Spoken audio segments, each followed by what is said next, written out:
Então, né, como consequência dessas mudanças climáticas, o que a gente tem? Né, quais seriam as atitudes que nós poderíamos fazer para poder chegar, né,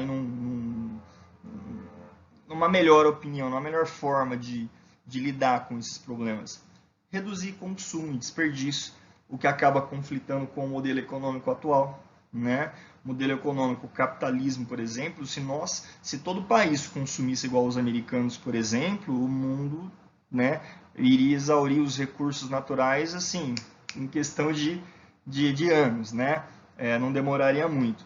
Então, nós temos esse problema do modelo econômico atual, né, assim, contrapondo ele à questão ambiental, né? A gente tem uma dificuldade muito grande de entender isso. Talvez o professor de geografia, né, ou de geopolítica, possa discorrer com maiores detalhes para vocês, né? Isso é um assunto muito interessante. A questão de optar por um modelo de reciclagem, por um modelo mais renovável, é uma coisa também que agora que as empresas, as indústrias estão adotando formas, né, do tipo, por exemplo, o Brasil vê muito pouco o lixo como uma opção financeiramente rentável, né?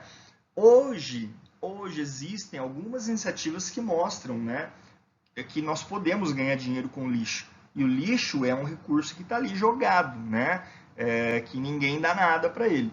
Nós temos algumas empresas especializadas em aterros sanitários que coletam lixo de graça, na verdade, eles pegam lixo, eles recebem o lixo dos municípios e com esse lixo eles acabam gerando aí, né, geram chorume, geram a energia pelos gases e vendem essa energia, né, para indústrias, para enfim, indústrias, para a própria empresa responsável pelo abastecimento elétrico do estado, né?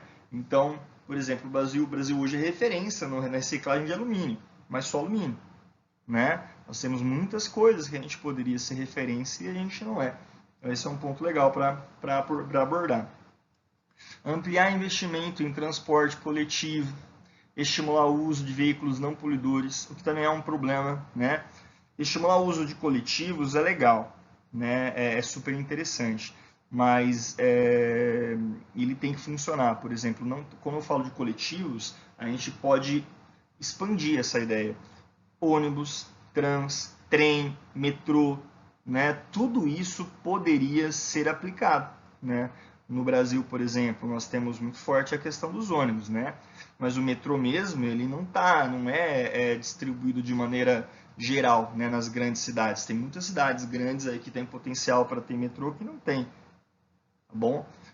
O nosso transporte público é caro no Brasil, isso, né, causa um impacto, né? Se você colocar na ponta do lápis, às vezes acaba gastando mais. Outra questão, os carros com tecnologias, né, sustentáveis, eles são o dobro, o triplo do preço de um carro convencional. Né? Então, a tecnologia existe, mas ela ainda não é acessível, né, a todas as classes. Né? Por exemplo, hoje um carro híbrido, um carro elétrico, ele vai custar aí, no mínimo de 2 a 3 vezes o valor de um carro da mesma categoria. Tá? Então, é legal? Existe sim. Outro ponto interessante é que você tem a chegada desses carros em países como o Brasil, né, e você não tem ainda, né, a mão de obra especializada para prestar, né, os cuidados, os reparos e cuidar desses carros quando eles forem quebrando. Isso também é outro problema.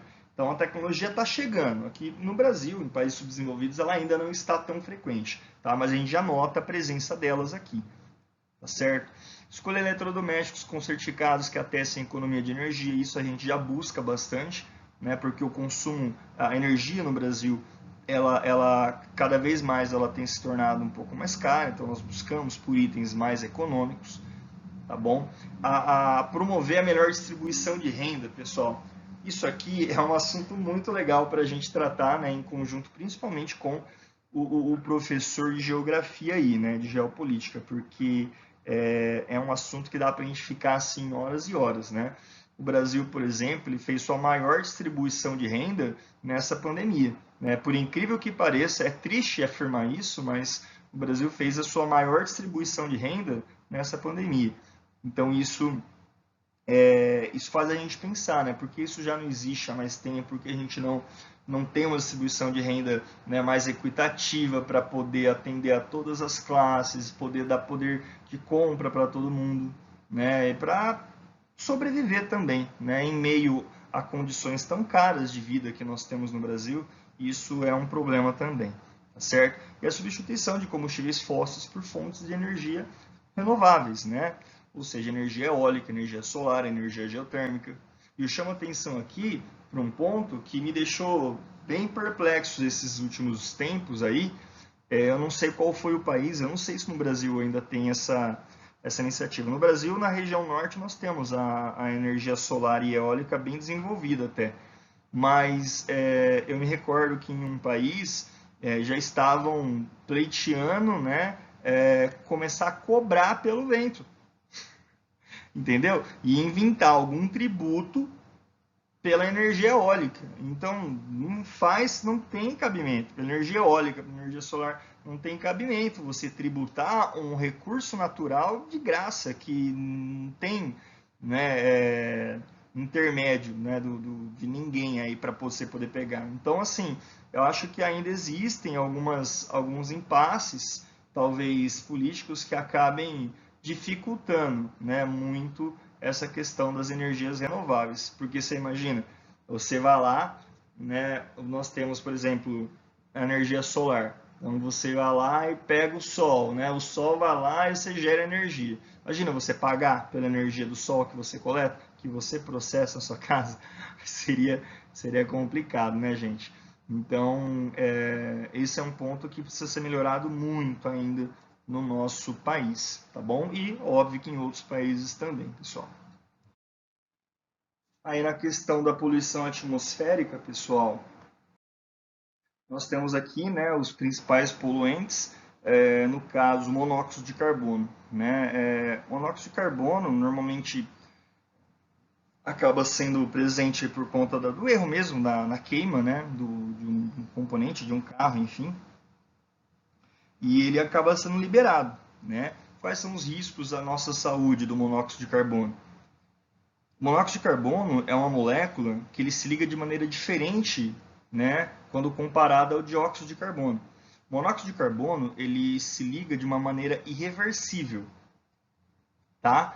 A hemoglobina. Não é que é irreversível, é uma ligação mais estável. Então você tem o monóxido de carbono formando a carboxihemoglobina, que é uma ligação estável no qual o monóxido de carbono não se desprende da hemoglobina e não permite o espaço a oxigênio para se ligar nela. Então você tem uma hemácia transportando o monóxido de carbono sem ter espaço para carregar oxigênio. Então isso é gravíssimo. Muitas pessoas acabam morrendo aí por conta disso, asfixiadas, né? Porque não conseguem transportar o oxigênio, já que o monóxido de carbono está ligado de maneira muito estável, né, nessa hemoglobina, tá bem? Então você tem várias notícias, né, casais que morrem, pessoas que morrem dentro do carro em garagens fechadas, tá bom? Nós temos exemplos de pessoas, né, no Brasil, infelizmente, pessoal que ligam, né, queimam alguma coisa. Um casal, uma criancinha morreu porque acendeu uma churrasqueira numa sala fechada para ficar quente por conta do frio, né, e o monóxido de carbono foi sendo liberado, elas foram respirando e elas acabaram morrendo, né, infelizmente.